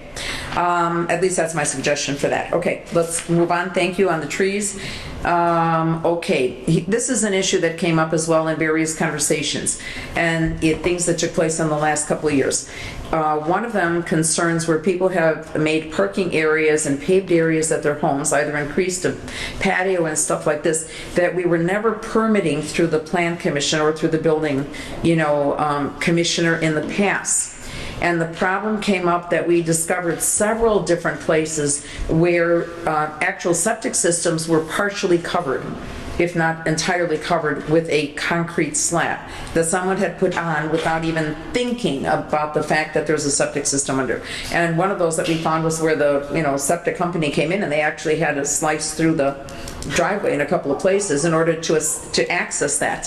So, I mean, I think that this is something we need to probably include on our permit or even somehow in one of our ordinances with regards to, you know, maybe I don't know, they weren't accessory structures. I don't know how to address that part or where to look, but I think that it is a question that we should perhaps refer back to the Plan Commission. I don't know what your thoughts would be, but to take a look at that. And then I understand that someone put in is driving around. They made it's also on, I think it's on Sunset. They took 2 trees down fairly recently and now made a very large parking area, you know, by their home, you know, on their property. That's where they built that they rebuilt their retaining wall, you know, over there. Pardon? I'm sorry? Yeah, I know. Right, okay, so they put in a large parking area, so I don't think that we control how much of a parking area people can have, but maybe this is something that we should take a look at. So I don't know what your thoughts are, but I'm thinking that perhaps the Plan Commission should take a look at this for us and then make some recommendations as what we should do, you know, with regards to the ordinances. Any of your thoughts here on that? When we issue the building permit, isn't that part of the plan that they have to submit as well? Parking. No. No driveways, parking spaces, anything in the yard, the size of a patio, none of that's covered. None of that is covered. But you're I probably, did bring it up that we might want to discuss those things, but didn't get any traction. Yeah. So I think I would like to ask the Plan Commission, not send it to them, but ask the Plan Commission to, you know, formally ask them to take a look at this and make some recommendations as to what can be done. Michael, you were going to say something? no, I'm just saying with the septic systems and being covered by concrete, those would be normally older houses because we would have caught that or at least have it on the drawings for a new house. Oh, for a new house, yes, but these are people whose homes are here. And somebody has, in the recent past, and I'm not saying within like the last year, they could have covered it within the last 10 years. My neighbor. You know? Okay, well, there we go. Yeah, your neighbor across the street. The one across the street from me was probably dead 25 or 30 years ago. Right. Let's make it right. Right. So it was not recent. Okay, so that means, you know, that we should take a look at this, that, you know, people don't cover it. Because that's part of the health and safety here in our town, basically, you know, with the septic systems. Not just for that home, it'll help the homeowner, but it helps everybody else too. So that is my request, that we send this to the Plan Commission to, you know, to work on this. Okay, and then I will move on to the question about, pardon?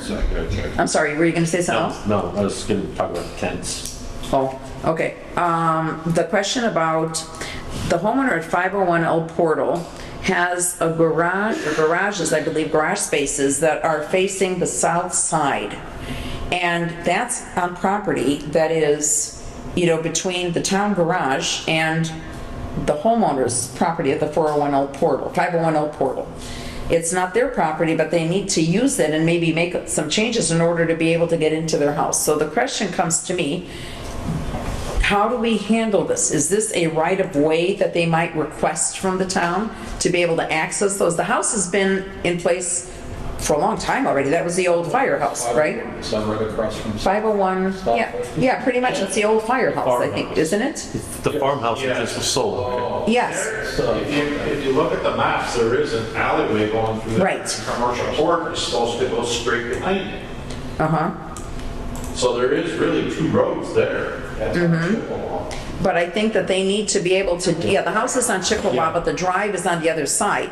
And I think that they cannot access the garages the way, isn't that true, Deb, that they can't access the garages the way it's there now? There's no way you can drive in and use your own garage. Well, the people that own the house for the last years before never parked outside, so they must have used those garages. I never saw cars parked out there. Okay, I'm bringing it up because it was a question that was raised to me, so, and so that I think we need to maybe even look into it. I mean, I have no objections to giving people a right of way to work on something or fix something through there, if they need to get into, I mean, I don't know, I don't have a problem. Because I don't know that you need to give them the right of way if the right of way already exists. Okay. There's a right of way there. Yeah, okay. So the question maybe is, I was looking at the map earlier, trying to pull it up again now, it looked like there was some vegetation or growth from the house south that was on the right of way. But of course, the right of way never has been abandoned, so it's still town right of way. It's still- Right, so if anything, it might be a matter of if the house to the south has encroached upon the town right of way, maybe that needs to be cleared out. There was a 15-foot piece of property which they just acquired. Right, next to their district. Yep, correct. Okay, Deb, go ahead. The question comes up because they would like to improve that right of way a little bit. They'd like, it's kind of like, it has cement, there's actually asphalt down there too, but this, kind of like a steep little jump down that driveway, and they'd like to just, smooth that out.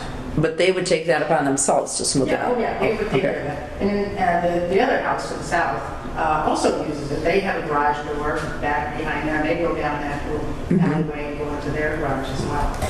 It's kind of, so the question is, is it okay for them to put some more gravel on there and, Okay, and do they have to, in that case, do they have to go to the plan commission, or do they just come to the town because it's town property? What happens? What do we do in that?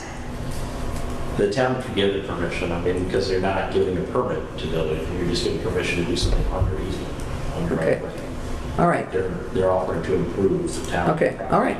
Okay, well then, Deb, if you work with them on something, maybe, put some kind of document. Do you need to vote with them? I think they need to know what they want to do. Yeah, I'm gonna have to look at it before. Yeah, oh no, I agree. Oh, I don't mean to vote on that. I'm just saying that if Deb works with those homeowners to present to us what they want to do. Okay. Okay, I think that would make sense. Okay? Go All back right. to them and say that the town's entertaining the idea and just wants more detail about what they want to do. Yeah. All right. Okay, all right, thank you. Okay, the last thing that I noted here on mine is that over the holiday period, okay, we were out, we had lots of, I'm just, my own anecdote, right? I had a lot of grandkids out, we were out going to the parks, we're just taking walks, some of them were taking bike rides, and I noticed that there were some tents out on several properties. One for sure was on El Portal, I think one was on Hiawatha, and I thought that there was one more, but that was farther to the south. I think it was still in Michigan, on our side, not in Michigan City. I mean, to the north of Meadow. My question comes up now on the tents and how are we going to look at tents? And is a tent like a temporary residence when it is there? Do we allow them? Do we not allow them? I mean, what do we do with regards to that? I know my own children would put up tents with their friends on our property and, sleep in there with their friends when their friends came out for a party, at our house. That was some years ago because they're grown men now, but, but still, we did that way back when. But since I saw more of these and because now we have STRs, I don't know about the house like on El Portal. Is it a rental property?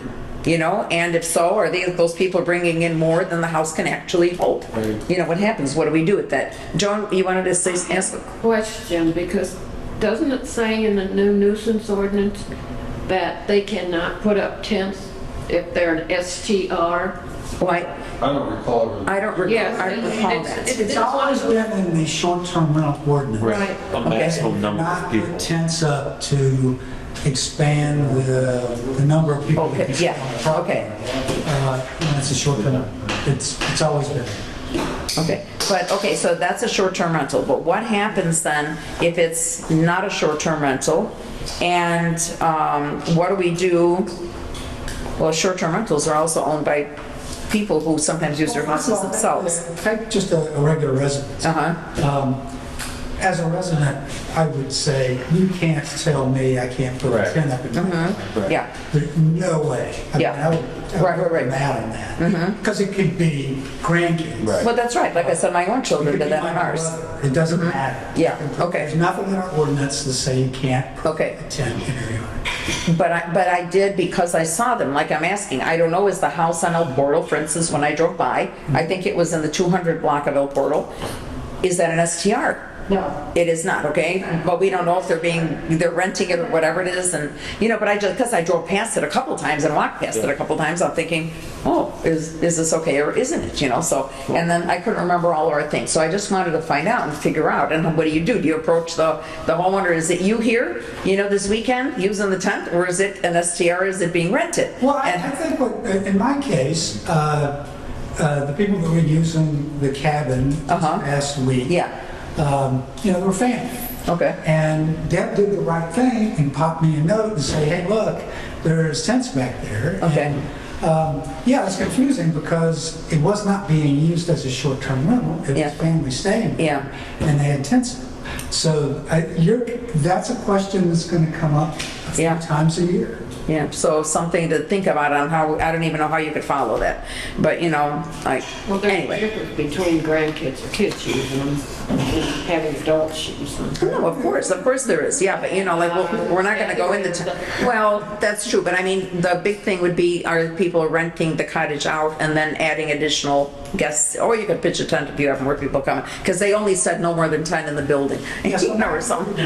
You were trying No, to this kind of- I agree with you with the private homes, they can do Yeah. whatever I want. To some extent with the Yeah. tents, but in your case, hindsight would have been, hey, check with Deb at Yeah, 103 El Portal, is that an STR? No.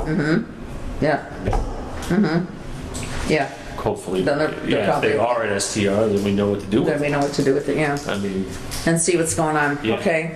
All right, well, just something that I saw, and I figured I'd just ask questions about it. Okay, attorney report. I think I've talked to like, You talked enough? Okay, all right, thank you. no, I covered everything. We put you on the spot earlier is what we did, huh? Okay, thank you. Miscellaneous business, does anybody have anything else to raise? I guess I could have put these under miscellaneous, but, okay, nothing. Communications received. I shared mine, with you, and there were questions that came in to me that were asking about the stop, the street sign that was gone in one place, another place. I got another one about a tree branch that had fallen off of a property, I think on the corner of Birchwood and Pokagon. So, but I guess that one was handled. I don't know whether Bob, you took care of that one or the owners themselves, but it fell down. And I got the notice a couple days after it came down. So I don't know who had been notified by then. Well, anyway, so there were a couple of things like this, and then someone had asked about if they have guests coming, can they park at the firehouse here? And the way I understand it is, what do you mean, out here in the parking lot? They cannot park? Yeah, they can park out here. Yeah, over here. Park over here. Oh, no, out there is okay, but over here. Okay, so my question then would be, can we also recommend that if they have overflow people, they can park by that railroad track, the way we do at breakfast? It's not our property. Yeah, it's not our property. Okay, all right, okay. All right, okay. So it's a lady who's gonna do a bridal shower, and she was asking, about the extra cars. Diane, tell her to check with the Michigan side, because when I had my retirement, Yeah, uh-huh. Okay, okay, actually had like a valet service. okay, all right. We parked a bunch of cars down. Oh, cool, all right, oh, fine, I'll make that suggestion to her. I think those are like the whole bunch. Okay, here we go. And then, of course, complaining about potholes on different streets and complaining about the tree at Parkside and Pontchartrain. I think that's about it, so. Anyway, okay, public comment? Mick? I would like to discuss on Father's Day weekend, 331 Oakdale Drive. There was a tree that was being taken down. Several complaints. Mine was mostly on Sunday evening, which I called Deborah, and I called you, and thanks to Sam, was the one who originally went over there. Okay? This was Father's Day weekend. Okay. Several of the neighbors did complain, even people that sit on some of your boards.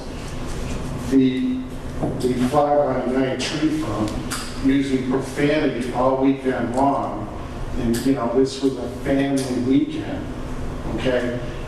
I had called, texted Deborah. Yes. To please go over and deal with this situation. I called. Yes, I saw that, yeah. Gotten no communication back. Debbie had actually got back to me later in the evening at 10 o'clock at night, and then the next morning said that I was in the wrong. It wasn't an ordinance violation. I don't think that had the grasp of the violation and what was going down. I'm very upset that I have reached out to them saying that maybe on a Sunday afternoon at 12 o'clock, 1 o'clock, that you should go take a little drive around town and look at the work that is being done.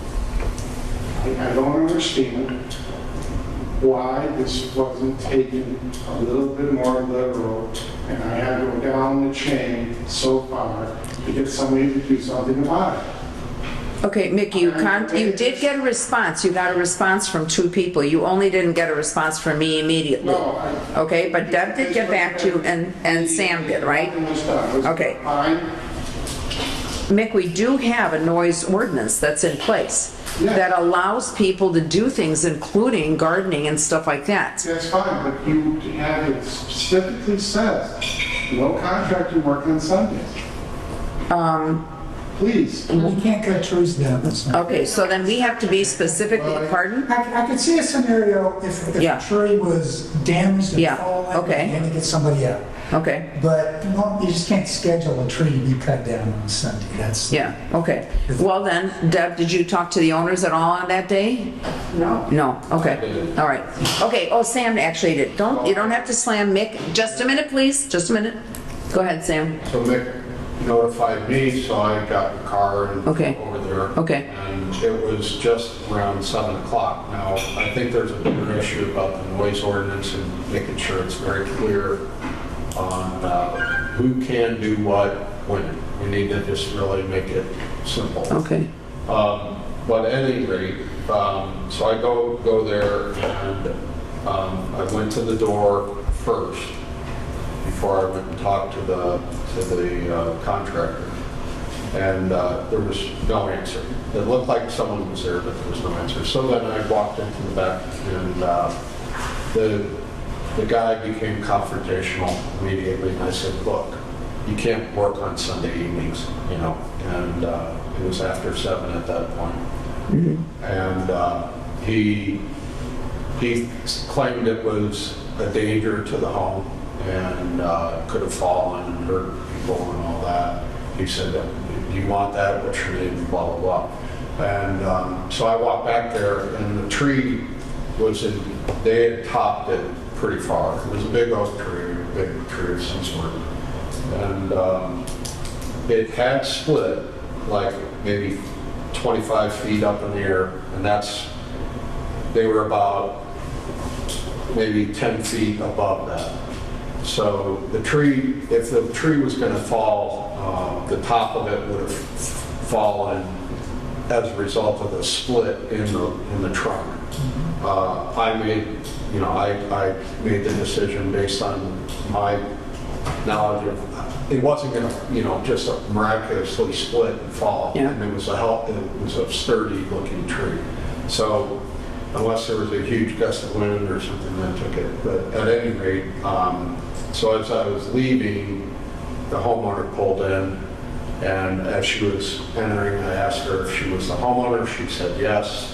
She was very polite and very concerned, and I explained that, you can't do this on Sunday evenings. And she immediately walked into the back and told them to stop. Well, thanks for doing it. Sam. Yeah, thanks. All right, so, I don't know, again, I don't know how we address that. It's a contractor issue, but it's, the only way to get to the contractors is through the homeowner. And Are there any restrictions on contractors for tree removal in the town? Do you have approved or licensed? No, there's no, you don't have to get permission for anything. But that would be one way to tackle, because then you're approved or you're permitted, whatever, people know the rules. Right, and that rule in particular, as far as noise or construction on weekends, noise after certain hours. Because that's, even if it wasn't an issue with it being on Sunday, it's certainly using, it's going to fall in the noise ordinance with the power equipment that's being used, chainsaws, whatever you can use. It was a year or two ago, a couple years ago, when somebody was cutting a tree down over by the creek. It was over by Mike's house. And it was after dark. oh yeah, that's right, it was on He Highway. went over there and called the police. Right, it was actually in the house up It was 8 the, o'clock, but it was well past 8. it was dark, full dark. And I got the police over there and shut them down. Yeah, it was after 8. My point, if Deb has a conflict, she's not paid or to have an argument with somebody in her capacity as ordinance enforcement officer. So if she has somebody giving her some shit, she calls the police. Yeah, Sam, John Levy for going over there, but you shouldn't have gotten in a pissing match with him. Call the police, because they still can enforce ordinances. that's right, okay. There we go, so that's a good one, yeah. I agree. To finish up, Yeah, okay, we got, did ask Deb to call the police in a text, and I also called you to call the police in a text. me? Yes. For which one? For this? For this same, No, I'm sorry, I have your text right here. Okay?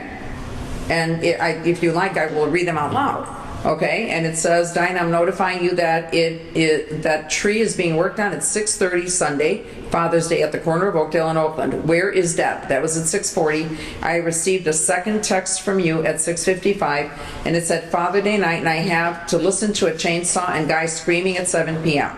Okay, I did not see any of my texts since I was entertaining 26 children and adults for Father's Day. So at 7:50 p.m. when I sat down, I responded and I said, thank you, Mick. Sam went over there because in the meantime, I had already checked with Deb and Sam had gone over there. We have the address and the owner, and they will be, I wrote down, I said, I hope that they will be fined. So, you know, and perhaps we can still find them. I don't know what we can do about that at this point, so. That was my response. Those are your texts. how much day, but I had to deal with a guy personally. Mick, there was a response. There was a response. That's what you complained about first, there was a response. So now we know we have the ordinance and there are things that they have to be tweaked. And I really appreciate your comment on it, we will tweak it. But we did not include every holiday that takes place in the year on any kind of a list because that would be extremely... Sunday. It's I think Please read the ordinance. to Bob's point, it's a responsibility not just of the town council and code enforcement officers, it's a responsibility of any citizen who's having issues with noise. I live right next door to a noisy person, and I've had to call the police. I don't like doing it, but I've had to do it. So I think if I were you, Mick, I couldn't hear it, I didn't hear it. I was too far away, but you clearly heard it. You should, I'm not saying you were wrong to go through the channels that you did, but I would have called the police. Okay, well, we know that's for the next time.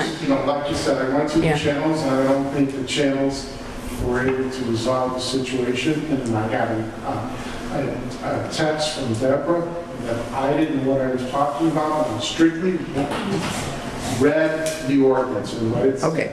And I Read that to everybody. And I appreciate you bringing that up then. So that is something that we have to pay attention to, and I thank you for bringing that up. And we will take a look, but one of the things, like I said, we cannot, we aren't going to be enforcing for holiday times, okay? I understand this was Sunday, but there are holidays, and these are things that we were discussing before, when this ordinance first came up. But it'll be something for us to look at and to review, okay? So thank you very much on that part. Let's see, anything else? Council, any more public comments? We good there? Yes. What I'm going to make is the fire department is looking to put a new roof on possibly next year, which would be the same vintage as the roof across the street. Uh-huh. So maybe if we both go together, we'll get a better price. We're talking about putting on the garage. We're thinking about a metal roof. Oh, wow. Uh-huh. So just put that in the back here. Okay. After that expenditure. Okay. Yeah, consider that when you're going for your budget. Okay, all right, well, that would be for the budget question. Okay, thank you very much. Diana, if I get them here, I can just have them say, go over and give me an estimate. Absolutely, that's a good idea, sure. To you. Oh, yeah, absolutely, that would be excellent, to get that. Okay. I would like to ask, okay, any other council comments now? Nothing? Yeah, I just wanted to say a couple things. Uh-huh. Thanks to the fire department and the street department. On June 25th, that nasty storm came through, knocked down a lot of branches, and I'd assume when I called at 3 in the morning, because my wife and I were at the airport, it was a huge branch that cut off the entire El Portal. So it was raining, it was blowing.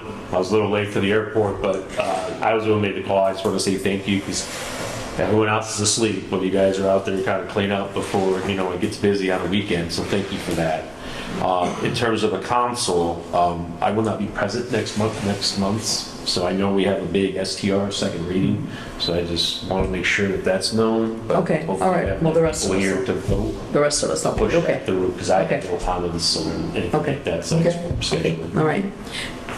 All right, I just wanted to ask a quick question of Fire Chief. Any news on the path and what's going to be happening with that? Because I haven't heard anything now. They are going to do it where the trees have to come out and where the pillar is, what's going to be taking place? Stay there. Oh, it is, good. Pillar. All right, And then that enters Michigan City, so LaPorte County's done with it right here. yeah, What Michigan City is doing from here on out, it's supposed to go right across the street.